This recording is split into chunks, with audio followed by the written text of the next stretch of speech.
comment ça va la Team Rider? J'espère que vous avez tous la forme. Comme tu peux le voir, ça y est, le 46 Turbo a eu le droit à son kit déco. Tu l'as peut-être vu à travers mes posts sur Insta ou sur l'onglet communauté de la chaîne. Mais voilà, le résultat est tout simplement génial. Je suis trop content. Je sais pas ce que t'en penses, mais la petite lame, les anti-brouillards, le kit déco, là on arrive vraiment sur quelque chose de vraiment sympa. Elle a vraiment la gueule que je voulais, le combo est juste parfait. Franchement on n'a pas galéré du tout à la pose, à voir comment ça vieillit, mais bon c'est comme tous les vinyles, si t'en prends pas soin de toute façon ça vieillit pas forcément super bien et ça finit par s'abîmer. Donc en tout cas ça a l'air vraiment quali, à voir l'évolution dans le temps, mais vraiment très satisfait. J'ai rajouté récemment donc les chiffres.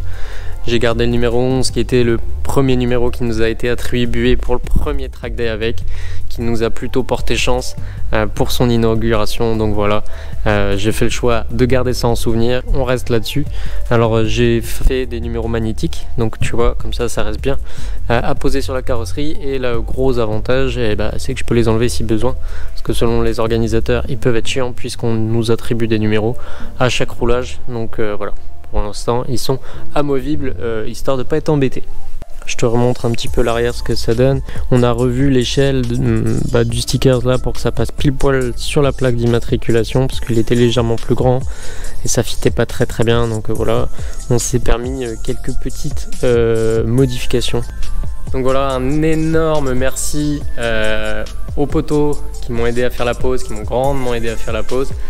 Tu n'hésites surtout pas à lâcher un petit commentaire pour donner ton avis sur ce kit déco. Sur le toit, je ne sais pas du tout quoi faire. Il me reste encore un peu de matière de rouge et de bleu. Mais je ne sais pas trop quel design je vais faire. Faut que je trouve de l'inspi, et pour l'instant, j'en ai pas trop. Est-ce que je fais une bande bleue et rouge tout du long sur le toit? Je sais pas. Faut qu'on trouve un truc à faire. Du coup le toit pour le moment je le laisse sans rien, ça choque pas, et d'ailleurs la réplique officielle n'avait rien sur le toit, mais bon je pense qu'à terme on fera un petit rappel au moins avec les couleurs, ou alors avec un mobilin en diagonale dessus, je ne sais pas, on verra ce qu'on fait, mais j'aimerais bien y rajouter un petit truc. Si vous avez des idées, foncez, mettez ça en commentaire. J'ai même pas fait exprès non plus, et d'ailleurs en vidéo ça ressort pas trop, mais je t'assure qu'en vrai ça ressort énormément. On se retrouve avec les raccords du radiateur d'huile en rouge et bleu qui font un méga rappel avec le mobilin, et ça fait vraiment encore un petit truc qui finit trop bien la caisse. Bon sinon les gars, aujourd'hui on va monter un petit nouveau manomètre en gamme numérique, donc les manos qu'on a sur la partie basse de notre dash. J'ai déjà une jauge de boost, un afficheur analogique, et je veux rajouter la version numérique pour le boost. Pourquoi? J'ai pas de boost cut intégré à ma carto pour le moment. On arrivera peut-être à le faire, mais pour l'instant j'ai pas réussi à le faire. La seule façon de pouvoir minimum protéger et de surveiller la pression turbo en toutes circonstances, c'est de mettre une alarme. C'est impossible de tout surveiller en temps réel quand tu roules, c'est juste impossible. Donc voilà, au moins j'aurai la conscience plus tranquille avec ça, et ça permettra de prévenir si jamais j'ai un problème sur les durées de silicone, sur la wastegate externe. Donc en bref, un petit afficheur avec une petite alarme pour la pression de turbo, comme ça je serai beaucoup plus tranquille.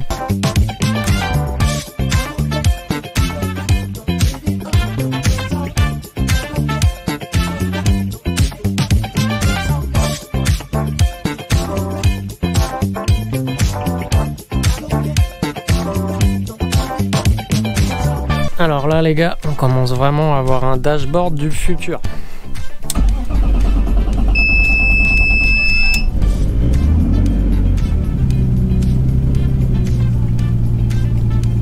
Bon, tu vois qu'on est en dépression.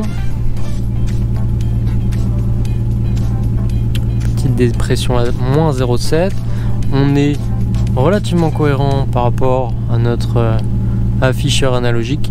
Je sais pas toi, mais moi j'ai quand même bien envie de voir comment ça se comporte en vrai, et puis voir si l'alarme fonctionne. Donc ce qu'on va faire, c'est qu'on va lever la voiture, on va la mettre en charge, on va la mettre en conditions réelles, et on va voir si notre alarme fonctionne bien. Donc là normalement il y a de l'alarme. Tac, on va remettre la FC en route quand même.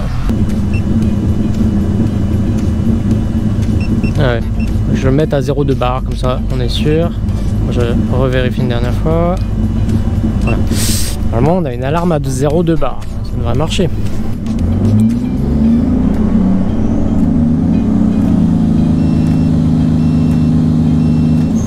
Voilà, et il sonne bien. Bon, c'est pas très fort, mais on l'entend quand même.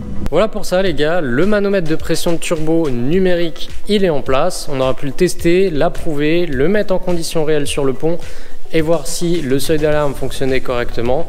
C'est le cas, on verra bien ce que ça donne à l'usage. Petit reproche, comme tu as pu l'entendre peut-être, le signal sonore, l'alarme, elle est pas très violente. Ils auraient clairement pu faire quelque chose d'un peu plus puissant, ça aurait pas été trop. Néanmoins, tu as aussi un signal visuel, ça clignote en même temps que l'alarme sonore, donc bon, faut quand même être sacrément aveugle pour pas le voir. Donc voilà, ce sera un petit truc en plus qui devrait apporter un peu de sécurité. J'aurais pas à me prendre la tête à surveiller H24 la pression de turbo en cas de problème. Néanmoins, je tiens absolument à réussir à mettre un boost cut dans la cartographie moteur, histoire d'assurer encore plus le coup en cas de problème. Je rentre pas dans les détails, mais comme je t'ai dit, j'ai pas réussi à le mettre en place dans la cartographie moteur. Pour le moment, ça me fout le bazar dans la carto et ça m'empêche carrément le démarrage quand je mets un seuil de boost cut comme je le veux. J'ai pas trouvé la raison pour laquelle ça fait ça. Je te rentre pas plus dans les détails, mais bref, pour l'instant, j'ai pas réussi à le faire. On corrigera ça un petit peu plus tard. Sinon, comme tu as pu le voir, la turbo derrière nous, je l'ai montée sur le plateau. Je prépare doucement pour le Mans, puisque ça va arriver très bientôt. On part dans 15 jours sur le circuit du Mans avec, donc voilà. Elle est chargée, elle est sur son plateau. Il y avait un énorme enjeu au niveau du train arrière. Je ne savais même pas si elle allait passer sur le plateau avec le train arrière qu'on a élargi. Alors ce qui m'inquiétait pour le chargement sur le plateau pour le Mans déjà, c'était la nouvelle lame, puisque évidemment ça nous fait perdre de la place devant et du coup ça influe forcément sur la position des points d'accroche pour le sanglage. Donc tu vois que au final on est plutôt tranquille. Devant on a un point d'accroche bien dégagé ici, ça ne change rien. Et sur l'arrière, celui-ci est toujours très bien dégagé. Et là par contre on voit qu'il est quand même moins accessible, mais on va réussir à se débrouiller. Tu vois qu'ils sont quand même disponibles, quitte à l'avancer un petit peu le temps de mettre la sangle derrière. Enfin on va se débrouiller, mais ça va le faire. Autre enjeu, c'était la largeur évidemment, avec les plus 70 mm qu'on a mis sur le train arrière. Sur l'avant avec les plus 40, ça passe largement. Tu vois que la marge est quand même bien convenable encore avec les plus 40 du train avant. Et de ce côté là à l'arrière c'est pareil, on se retrouve encore avec un bon centimètre, 1,5 cm. Donc il y a de la marge, mais il fallait pas moins clairement pour le chargement. C'est vraiment le minimum. Donc déjà voilà, un point noir d'éliminé, un gros soulagement puisque elle passe toujours parfaitement sur le plateau. Donc ça c'est très bien. Donc voilà, on sait que pour le Mans on sera tranquille. Bon les gars, sinon petit spoil pour la suite. Regarde un petit peu ce qui est derrière moi. Les RC8, elles sont arrivées, ça y est. Regarde-moi un petit peu ce délire.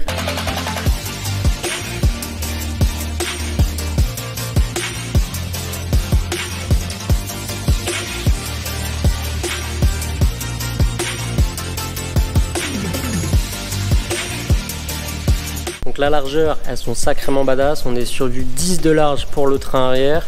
Et pour le train avant, on sera sur du 8,5. Ça va nous permettre de chausser des pneus en 235 ou 245 devant. Et sur le train arrière, on mettra du 265 ou 275.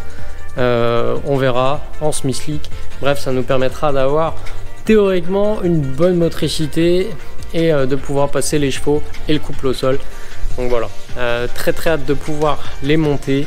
En plus de ça, on a un ET qui va nous permettre de se passer complètement des cales d'élargissement, qui sera quand même beaucoup mieux pour nos petits roulements. Voilà les gars pour cet épisode, en toute simplicité, en toute décontraction, rien de trop compliqué pour aujourd'hui. Mais je voulais te partager toutes ces petites nouveautés. Objectif 100% pour les préparatifs du Mans maintenant. J'attends d'avoir un petit peu plus de recul pour savoir comment ça va se passer avec notre turbo. voir si on a des problèmes qui apparaissent, après quelques roulages avec vraiment sérieux, après sa gestion définitive, et à l'issue de ça, on se lancera dans un montage turbo sur la drifteuse, montage probablement un peu plus low cost, on tentera des nouvelles choses, un montage surge, pourquoi pas se passer également d'échangeurs, on verra tout ça. J'ai déjà un collecteur d'échappement avec, je pense qu'on va quand même rester sur wastegate externe, je vous en dis pas plus, restez bien connectés, moi je vous dis à très vite pour un prochain épisode, ciao.